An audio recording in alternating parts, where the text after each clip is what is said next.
Hi guys, welcome back to the channel. In this tutorial, I'm going to show you how you can make a boomerang video from your camera roll on your Instagram app. Don't forget to give it a thumbs up and subscribe to stay notified when we upload new videos. Let's get started.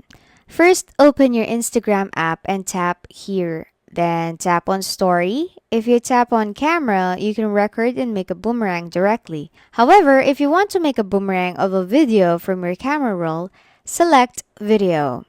Tap on the three dots. If you see the boomerang option here, you can make a boomerang of the video. But if you don't see the option, it means you have one of the latest versions of the Instagram app that no longer has the boomerang feature, or the feature is not available in your region.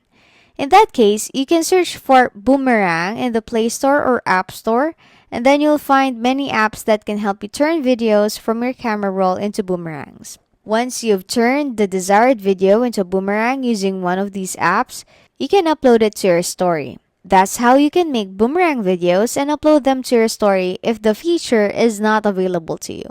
Thanks for watching and see you in the next video.